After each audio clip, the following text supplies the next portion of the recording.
வணக்கம். தந்தையின் பாட்காஸ்ட் செய்திகளை வாசிப்பது அஞ்சலி. முதலில் தலைப்புச் செய்திகள். தூத்துக்குடி மாவட்டத்தில் வெட்டிக் கொல்லப்பட்ட VAO குடும்பத்திற்கு 1 கோடி ரூபாய் நிதியுதவி. கருணை அடிப்படையில் குடும்பத்தில் ஒருவருக்கு அரசு பணி வழங்கவும் முதலமைச்சர் ஸ்டாலின் உத்தரவு. அதிமுக பொதுச் செயலாளராக பதவியேற்ற பிறகு முதன்முறையாக சொந்த ஊருக்கு சென்றார் எடப்பாடி பழனிசாமி. பெண்கள் ஆரத்தி எடுத்து மேள தாளங்கள் முழங்க பட்டாசு வெடித்து உற்சாக வரவேற்பு. சென்னை உட்பட பல ஊர்களில் அங்கன்வாடி ஊழியர்கள் இரவு முழுவதும் காத்திருப்பு போராட்டம். தங்களது 10 அம்ச கோரிக்கைகளை நிறைவேற்ற தமிழக அரசுக்கு கோரிக்கை. தமிழ்நாட்டின் பல மாவட்டங்களில் சுட்டெரித்து வரும் கோடை வெயில். கொடைக்கானல், திண்டுக்கல் உள்ளிட்ட சில பகுதிகளில் கொட்டி தீர்த்த கனமழை. பஞ்சாபில் 5 முறை முதல்வராக இருந்த முன்னாள் முதல்வர் பிரகாஷ் சிங் பாதல் காலமானார். பிரதமர் மோடி இரங்கல். 2 நாள் துக்கம் அனுசரிக்கப்படும் என்று மத்திய அரசு அறிவிப்பு. போலீசாரை தாக்கியதாக ஆந்திர முதல்வரின் தங்கை ஷர்மிளா நிபந்தனை ஜாமீனில் விடுவிக்கப்பட்டார். தெலுங்கானாவைச் சேர்ந்த ஆண் போலீசார் அத்துமீறி நடந்ததாக ஷர்மிளா குற்றச்சாட்டு. குஜராத்தில் நடைபெறும் சௌராஷ்டிரா தமிழ் சங்கமம் இன்று நிறைவடைகிறது. நிறைவு நாள் நிகழ்ச்சியில் காணொலி மூலம் பேசுகிறார் பிரதமர் மோடி. IPL லீக் போட்டியில் குஜராத் அணி அபார வெற்றி. மும்பை அணியை 55 ரன்கள் வித்தியாசத்தில் வீழ்த்தியது. இனி விரிவான செய்திகள். தமிழ்நாடு காங்கிரஸ் தலைவர் KS அழகிரியின் இல்ல திருமண வரவேற்பு விழாவில் முதலமைச்சர் ஸ்டாலின் உள்ளிட்டோர் கலந்து கொண்டனர். KS அழகிரியின் மகள் காஞ்சனா திருமண வரவேற்பு விழா சென்னை திருவான்மியூரில் உள்ள மருந்தீஸ்வரர் கோயில் திருமண மண்டபத்தில் நடைபெற்றது.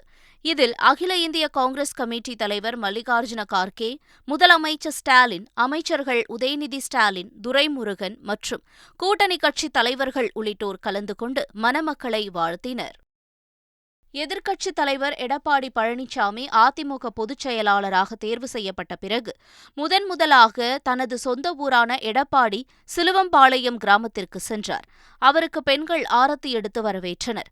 எடப்பாடி பழனிசாமிக்கு மேளதாளங்கள் முழங்க பட்டாசு வெடித்தும் உற்சாக வரவேற்பும் அளிக்கப்பட்டது.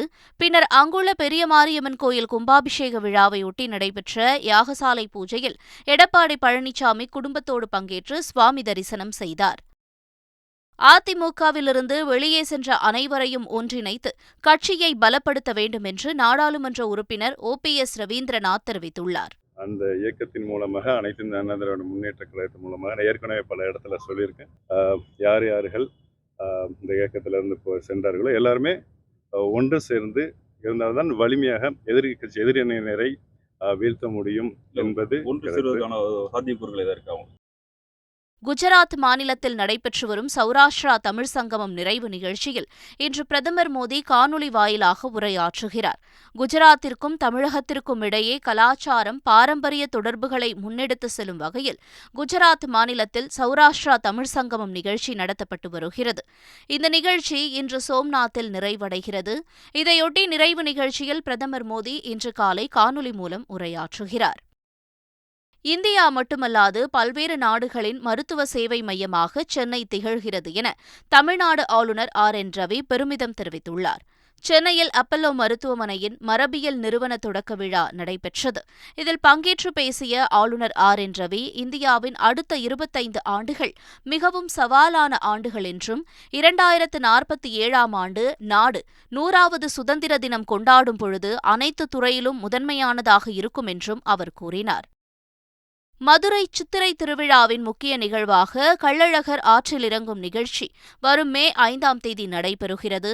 இதற்கான ஏற்பாடுகள் தீவிரமாக நடந்து வரும் நிலையில் அவற்றை மாவட்ட ஆட்சியர் அனீஷ் சேகர், மாநகர காவல் ஆணையர் நரேந்திரன் நாயர், மாநகராட்சி ஆணையர் சிம்ரன்ஜித் சிங் ஆகியோர் நேரில் ஆய்வு செய்தனர். இதனிடையே கள்ளழகர் ஆற்றில் இறங்கும் நாளான வரும் மே 5ஆம் தேதி உள்ளூர் விடுமுறையாக அறிவித்து ஆட்சியர் உத்தரவிட்டுள்ளார். ஈரோட்டில் தினத்தந்தி மற்றும் எக்ஸல் கல்வி நிறுவனம் இணைந்து நடத்திய மாணவர்களுக்கான வெற்றி நிச்சயம் என்ற வழிகாட்டி நிகழ்ச்சி நடைபெற்றது. இதில் 10 மற்றும் 12ஆம் வகுப்பு முடித்த மாணவர்கள் பெற்றோர்களுடன் கலந்து கொண்டனர். இந்த நிகழ்ச்சி மூலம் கல்வித்துறையில் பல பிரிவுகள் இருப்பதை தெரிந்து கொண்டதாக மாணவர்கள் மகிழ்ச்சியுடன் தெரிவித்தனர். 12th முடிச்சிட்டேன். இப்போ ஒரு கரியர் கைடன்ஸ்க்காக நான் இங்கே வந்தேன். இப்போ வந்து என்னோட எய்ம் வந்து யூபிஎஸ்சி எக்ஸாம்ஸ் எழுதி ஐஏஎஸ் ஆகணுங்கிறது என்னோட எய்ம். அப்போ வந்து கருணாகரன் சார் வந்து எனக்கு வந்து நல்ல கைடன்ஸ் கொடுத்தாங்க, நல்லா எக்ஸ்பிளைன் பண்ணாங்க, எல்லாமே தெளிவாக புரிஞ்சுது. இப்போ எனக்கு வந்து ஒரு நம்பிக்கை கிடச்சிருக்கு, நல்லபடியாக எக்ஸாம் எழுதலாம் அப்படின்னு சொல்லிட்டு. நான் 12th இப்போ கம்ப்ளீட் பண்ணியிருக்கேன். அப்புறம் இன்ஜினியரிங் தான் படிக்கணும்னு நினைக்கிறேன். ஸோ அதுக்கான எல்லா கைடன்ஸும் இங்கே கொடுத்தாங்க, நல்லா இருந்துச்சு. ஒரு ஐடியா கிடச்சிருக்கு எங்களுக்கு. ஸோ ரொம்ப யூஸ்ஃபுல்லாக இருந்துச்சு இந்த ப்ரோக்ராம். தூத்துக்குடி மாவட்டம் முரப்பநாடு அருகே மர்ம நபர்கள் 2 பேர் அரிவாளால் சரமாரியாக தாக்கியதில் படுகாயமடைந்த கோவில்பத்து கிராம நிர்வாக அலுவலர் லூர்து பிரான்சிஸ் சிகிச்சை பலனின்றி உயிரிழந்தார். தாக்குதலில் ஈடுபட்ட ஒரு நபரை போலீசார் பிடித்து கொலைக்கான காரணம் குறித்து விசாரணை நடத்தி வருகின்றனர். இந்த சம்பவம் அங்கு பரபரப்பை ஏற்படுத்தியுள்ளது. இதனிடையே இரங்கல் தெரிவித்துள்ள முதலமைச்சர் ஸ்டாலின், லூர்து பிரான்சிஸ் குடும்பத்தினருக்கு அரசு சார்பாக 1 கோடி ரூபாய் நிதி வழங்கவும் அவரது குடும்பத்தில் ஒருவருக்கு அரசு பணி வழங்க தாம் உத்தரவிட்டுள்ளதாகவும் தெரிவித்துள்ளார். விருதுநகர் மாவட்டம் மல்லையநாயக்கன்பட்டியைச் சேர்ந்த உத்தாண்டி காளை என்பவரது மனைவி வர்ஷினி தூக்கிட்டு தற்கொலை செய்து கொண்டார். 4 மாத கர்ப்பமாக இருந்த வர்ஷினியை அவரது மாமனார் மாமியார் கொடுமைப்படுத்தியதாக கூறப்படுகிறது. இதனால் மனமுடைந்த வர்ஷினி தனது சாவிற்கு மாமனார் மாமியாரே காரணம் என்று வாட்ஸ்அப் ஸ்டேட்டஸ் வைத்துவிட்டு தூக்கிட்டு தற்கொலை செய்து கொண்டுள்ளார். இந்த சம்பவம் தொடர்பாக போலீசார் விசாரணை நடத்தி வருகின்றனர். பாலியல் புகாரில் கைதான பாதிரியார் பெனடிக்ட் ஆண்டோவிற்கு நாகர்கோவில் நீதிமன்றம் நிபந்தனை ஜாமீன் வழங்கி உத்தரவிட்டது.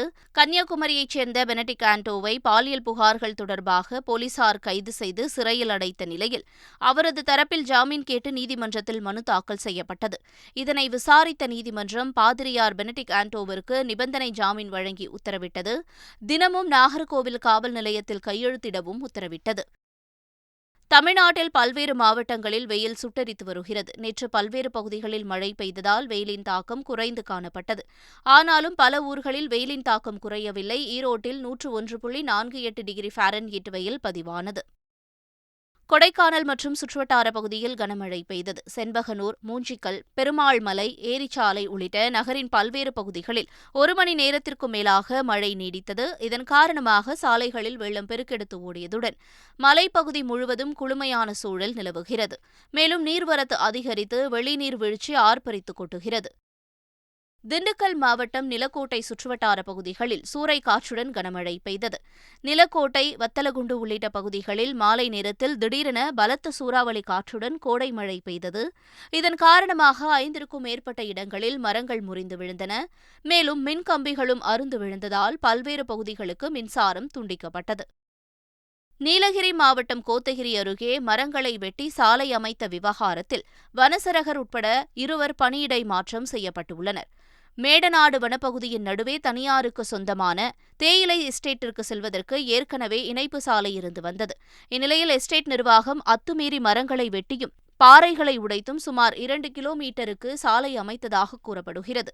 இந்த விவகாரத்தில் கவனக்குறைவாக செயல்பட்டதாக கூறி வனசரகர் சிவா மற்றும் வன காப்பாளர் தனபால் ஆகியோரை பணியிடை மாற்றம் செய்து மாவட்ட வன அலுவலர் உத்தரவிட்டுள்ளார். சென்னை மீனம்பாக்கம் விமான நிலையத்திலிருந்து ஸ்ரீரடி செல்ல இருந்த விமானம் வானிலை காரணமாக ரத்து செய்யப்படுவதாக அறிவிக்கப்பட்டது. இதனால் ஸ்ரீரடி செல்ல நீண்ட நேரமாக காத்திருந்த பயணிகள் ஆத்திரமடைந்து வாக்குவாதத்தில் ஈடுபட்டனர். அவர்கள் இன்று ஸ்ரீரடி செல்வதற்கு ஏற்பாடுகள் செய்யப்படும் என்று உறுதியளிக்கப்பட்டதால் பயணிகள் கலைந்து சென்றனர். 10 அம்ச கோரிக்கைகளை வலியுறுத்தி தமிழ்நாடு அங்கன்வாடி ஊழியர் மற்றும் உதவியாளர் சங்கம் சார்பில் சென்னையில் இரவு முழுவதும் காத்திருப்பு போராட்டம் நடைபெற்றது. சென்னை தரமணியில் உள்ள ஒருங்கிணைந்த குழந்தை வளர்ச்சி பணிகள் துறை அலுவலகத்தின் முன்பு அங்கன்வாடி ஊழியர்கள் 500க்கும் மேற்பட்டோர் நள்ளிரவிலும் போராட்டத்தில் ஈடுபட்டனர். இதேபோல பல்வேறு ஊர்களிலும் அங்கன்வாடி ஊழியர்கள் காத்திருப்பு போராட்டத்தில் ஈடுபட்டனர். சென்னை ஐஐடியில் ஆராய்ச்சி மாணவர் சச்சின் ஜெயின் மரணம் தொடர்பாக விசாரணை நடத்த ஓய்வு பெற்ற ஐபிஎஸ் அதிகாரி திலகவதி தலைமையில் 5 பேர் அடங்கிய குழுவை அமைத்து ஐஐடி நிர்வாகம் அறிவிப்பு வெளியிட்டுள்ளது. சென்னை ஐஐடியில் PhD படித்து வந்த மேற்கு வங்கத்தைச் சேர்ந்த சச்சின் குமார் ஜெயின் என்பவர் கடந்த மாதம் 31ஆம் தேதி தூக்கு போட்டு தற்கொலை செய்து கொண்டார். அவரது இறப்பிற்கு நியாயம் கேட்டு சக மாணவர்கள் போராட்டத்தில் ஈடுபட்டனர். மாணவர்களிடம் பேச்சுவார்த்தை நடத்திய ஐஐடி நிர்வாகம் சச்சின் ஜெயின் மரணம் தொடர்பாக விசாரணை நடத்துவதற்கு குழு அமைக்கப்படும் என்று வாக்குறுதி அளித்திருந்தது குறிப்பிடத்தக்கது. திருவண்ணாமலை அண்ணாமலையார் கோயிலில் சித்திரை வசந்த திருவிழா நடைபெற்று வருகிறது. இதையொட்டி நேற்று அண்ணாமலையார் சிறப்பு அலங்காரத்தில் எழுந்தருளி பக்தர்களுக்கு காட்சி தந்தார். பின்னர் அம்மன் மீது பூ போடும் நிகழ்வு நடைபெற்றது. இதனை பக்தர்கள் கண்டு பரவசமடைந்தனர். பிரதமர் நரேந்திர மோடி டாமன்டையூ தலைநகர் சில்வாசா நகரில் 4800 கோடி ரூபாய் செலவில் அமைக்கப்பட்டுள்ள நமோ மருத்துவக் கல்லூரி மற்றும் ஆராய்ச்சி மையத்தை தொடங்கி வைத்தார். அப்போது பேசிய பிரதமர் மோடி, பாஜக ஆட்சியில் புதிய திட்டங்கள் வேகமாக செயல்படுத்தப்பட்டு வருவதாக கூறினார். தற்போது மாணவர்கள் மருத்துவம், பொறியியல் படிப்புகளை உள்ளூர் மொழிகளிலேயே தொடரலாம் என்று பிரதமர் மோடி தெரிவித்தார். முன்னதாக டாமன்டையூ சென்ற மோடிக்கு வழியெங்கும் ஆயிரக்கணக்கான மக்கள் திரண்டு உற்சாக வரவேற்பு அளித்தனர். பஞ்சாப் மாநில முதல்வராக 5 முறை பதவி வகித்த பிரகாஷ் சிங் பாதல் உடல்நலக்குறைவு காரணமாக காலமானார். தனியார் மருத்துவமனையில் அனுமதிக்கப்பட்டிருந்த பிரகாஷ் சிங் பாதல் சிகிச்சை பலனின்றி நேற்று இரவு காலமானார். அவருக்கு வயது 95. பிரகாஷ் சிங் பாதல் மறைவுக்கு பிரதமர் மோடி இரங்கல் தெரிவித்துள்ளார். பிரகாஷ் சிங் பாதல் இந்திய அரசியலின் மாபெரும் தலைவர் என்று பிரதமர் மோடி புகழாரம் சூட்டியுள்ளார். இதனிடையே பிரகாஷ் சிங் பாதலின் மறைவை ஒட்டி இன்றும் நாளையும் அரசுமுறை துக்கம் அனுசரிக்கப்படும் என்று மத்திய உள்துறை அமைச்சகம் அறிவித்துள்ளது. டெல்லி முதலமைச்சர் அரவிந்த் கெஜ்ரிவால் வசிக்கும் வீட்டின் அருகே மர்ம ட்ரோன் பறந்ததால் பரபரப்பு ஏற்பட்டது. இதுகுறித்து அங்குள்ள பாதுகாப்பு வாகன ஊழியர் அளித்த தகவலின் பேரில் காவல்துறை உயரதிகாரிகள் சம்பவ இடத்திற்கு விரைந்து தீவிர விசாரணை மேற்கொண்டனர். ஆனால் ட்ரோனை கண்டுபிடிக்க முடியவில்லை என்றும், பாதுகாப்பு அதிகாரிகள் அளித்த புகாரின் பேரில் விசாரணை நடத்தி வருவதாகவும் டெல்லி காவல்துறை உயரதிகாரிகள் தெரிவித்துள்ளனர். தெலங்கானாவில் போலீசாரை தாக்கியதாக கைது செய்யப்பட்ட ஷர்மிளா நிபந்தனை ஜாமீனில் விடுவிக்கப்பட்டார். ஆந்திர முதலமைச்சர் ஜெகன்மோகன் ரெட்டியின் தங்கையும் ஒய்எஸ்ஆர் தெலுங்கானா கட்சித் தலைவருமான ஷர்மிளா, தெலுங்கானாவில் தேர்வுத்தாள் கசிவு விவகாரம் தொடர்பாக விசாரணை நடத்தும் சிறப்பு குழு அலுவலகத்திற்கு செல்ல முயன்றபோது தடுத்து நிறுத்தப்பட்டார். இதனால் போலீசாருடன் கடும் வாக்குவாதத்தில் ஈடுபட்ட ஷர்மிளா போலீசாரை தாக்கியதாக கூறப்படுகிறது. இதையடுத்து அவரை போலீசார் கைது செய்தனர். ஷர்மிளாவை 14 நாட்கள் நீதிமன்ற காவலில் வைக்க நீதிமன்றம் உத்தரவிட்டது. இந்நிலையில் ஷர்மிளாவை நிபந்தனை ஜாமீனில் நீதிமன்றம் விடுவித்துள்ளது. தமிழகத்தில் கோடை வெயில் வாட்டி வதைத்து வரும் நிலையில் ஹைதராபாத் நகரில் கனமழை வெளுத்து வாங்கியது. இதனால் சாலைகளில் தண்ணீர் பெருக்கெடுத்து ஓடியதாலும், தாழ்வான பகுதிகளில் தண்ணீர் தேங்கியதாலும் வாகன ஓட்டிகள் பெரும் சிரமத்திற்கு ஆளாகினர். குஜராத் மாநிலம் சூரத் நகரில் கள்ள ரூபாய் நோட்டுகளை அச்சடித்த 3 பேரை கைது செய்த போலீசார் தீவிர விசாரணை நடத்தினர். அதன் அடிப்படையில் கள்ள நோட்டு கும்பலின் முக்கிய தலைவனான சூர்யா செல்வராஜ் என்ற நபரை கடந்த 21ஆம் தேதி சென்னையில் கைது செய்தனர். அந்த நபரிடமிருந்து 17 லட்சம் ரூபாய் மதிப்பு கொண்ட கள்ள ரூபாய் நோட்டுகள் கைப்பற்றப்பட்டன. மேலும் கள்ள நோட்டு கும்பலிடமிருந்து 3 கலர் பிரிண்டர்கள், 23,000 போலி ஸ்டாம்ப் பேப்பர்கள், லாமினேஷன் உள்ளிட்டவை கைப்பற்றப்பட்டதாக சூரத் போலீசார் தெரிவித்துள்ளனர். ராஜஸ்தான் மாநிலம் ஜோத்பூரில் சட்டவிரோதமாக ஆக்கிரமித்து கட்டப்பட்ட 70க்கும் மேற்பட்ட வீடுகள் ஜேசிபி இயந்திரம் மூலம் இடித்து தள்ளப்பட்டது. அங்கு வசித்தவர்கள் பாகிஸ்தானிலிருந்து இந்தியாவிற்கு இடம்பெயர்ந்து வந்து இந்துக்கள் என்று கூறப்படுகிறது. ஜோத்பூர் மாநகராட்சி வளர்ச்சிக் குழும நடவடிக்கையால் அதிருப்தியுற்ற பாதிக்கப்பட்டவர்கள் அதிகாரிகளுடன் கடும் வாக்குவாதத்தில் ஈடுபட்டனர். சூடானில் சிக்கித் தவிக்கும் தங்கள் நாட்டவரை பாதுகாப்பாக மீட்கும் முயற்சியில் இந்தியா, இங்கிலாந்து உள்ளிட்ட பல நாடுகள் தீவிரமாக ஈடுபட்டுள்ளன. சூடானில் சிக்கித் தவித்த ஜோர்டான் நாட்டைச் சேர்ந்த 90 பேர் மீட்கப்பட்டு ராணுவ விமானம் மூலம் அம்மான் சென்றடைந்தனர். இதேபோல இங்கிலாந்து நாட்டைச் சேர்ந்த 40 பேர் மீட்கப்பட்டு விமானம் மூலம் சைப்ரஸ் அழைத்து செல்லப்பட்டனர். உள்நாட்டுப் போரால் கடுமையாக பாதிக்கப்பட்டுள்ள சூடானில் சிக்கித் தவிக்கும் தங்கள் நாட்டவரை பாதுகாப்பாக மீட்க பல்வேறு நாடுகளும் தீவிர நடவடிக்கையில் ஈடுபட்டுள்ளன. ஐபிஎல் தொடரில் மும்பை அணியை 55 ரன்கள் வித்தியாசத்தில் வீழ்த்தி குஜராத் அணி அபார வெற்றி பெற்றது. ஐபிஎல் தொடரின் 35வது ஆட்டத்தில் மும்பை மற்றும் குஜராத் அணிகள் மோதின. இதில் முதலில் பேட் செய்த குஜராத் அணி 20 ஓவர்களில் 6 விக்கெட் இழப்பிற்கு 207 ரன்கள் குவித்தது. தொடர்ந்து களமிறங்கிய மும்பை அணி 20 ஓவர்களில் 9 விக்கெட் இழப்பிற்கு வெறும் 152 ரன்கள் மட்டுமே எடுத்தது. இதன் மூலம் 55 ரன்கள் வித்தியாசத்தில் குஜராத் அபார வெற்றி பெற்றது. சென்னை சேப்பாக்கம் மைதானத்தில் 30ஆம் தேதி நடைபெறும் சென்னை பஞ்சாப் இடையிலான ஐபிஎல் லீக் போட்டிக்கு வரும் 27ஆம் தேதி டிக்கெட் விற்பனை நடைபெறும் என்று சென்னை அணி அறிவித்துள்ளது. காலை 9:30 மணிக்கு நேரடி மற்றும் ஆன்லைன் டிக்கெட் விற்பனை தொடங்கும் என்று தெரிவிக்கப்பட்டுள்ளது. டிக்கெட் விலை குறைந்தபட்சம் 1,500 ரூபாயிலிருந்து அதிகபட்சம் 5,000 ரூபாய் வரை நிர்ணயிக்கப்பட்டுள்ளது. மீண்டும் தலைப்புச் செய்திகள். தூத்துக்குடி மாவட்டத்தில் வெட்டிக் கொல்லப்பட்ட விஏஓ குடும்பத்திற்கு 1 கோடி ரூபாய் நிதியுதவி. கருணை அடிப்படையில் குடும்பத்தில் ஒருவருக்கு அரசு பணி வழங்கவும் முதலமைச்சர் ஸ்டாலின் உத்தரவு. அதிமுக பொதுச் செயலாளராக பதவியேற்ற பிறகு முதன்முறையாக சொந்த ஊருக்கு சென்றார் எடப்பாடி பழனிசாமி. பெண்கள் ஆரத்தி எடுத்து மேள தாளங்கள் முழங்க பட்டாசு வெடித்து உற்சாக வரவேற்பு. சென்னை உட்பட பல ஊர்களில் அங்கன்வாடி ஊழியர்கள் இரவு முழுவதும் காத்திருப்பு போராட்டம். தங்களது 10 அம்ச கோரிக்கைகளை நிறைவேற்ற தமிழக அரசுக்கு கோரிக்கை. தமிழ்நாட்டின் பல மாவட்டங்களில் சுட்டெரித்து வரும் கோடை வெயில். கொடைக்கானல், திண்டுக்கல் உள்ளிட்ட சில பகுதிகளில் கொட்டித் தீர்த்த கனமழை. பஞ்சாபில் 5 முறை முதல்வராக இருந்த முன்னாள் முதல்வர் பிரகாஷ் சிங் பாதல் காலமானார். பிரதமர் மோடி இரங்கல். 2 நாள் துக்கம் அனுசரிக்கப்படும் என்று மத்திய அரசு அறிவிப்பு. போலீசாரை தாக்கியதாக ஆந்திர முதல்வரின் தங்கை ஷர்மிளா நிபந்தனை ஜாமீனில் விடுவிக்கப்பட்டார். தெலுங்கானாவைச் சேர்ந்த ஆண் போலீசார் அத்துமீறி நடந்ததாக ஷர்மிளா குற்றச்சாட்டு. குஜராத்தில் நடைபெறும் சௌராஷ்டிரா தமிழ் சங்கமம் இன்று நிறைவடைகிறது. நிறைவு நாள் நிகழ்ச்சியில் காணொலி மூலம் பேசுகிறார் பிரதமர் மோடி. IPL லீக் போட்டியில் குஜராத் அணி அபார வெற்றி. மும்பை அணியை 55 ரன்கள் வித்தியாசத்தில் வீழ்த்தியது. இத்துடன் பாட்காஸ்ட் செய்திகள் நிறைவடைகின்றன. வணக்கம்.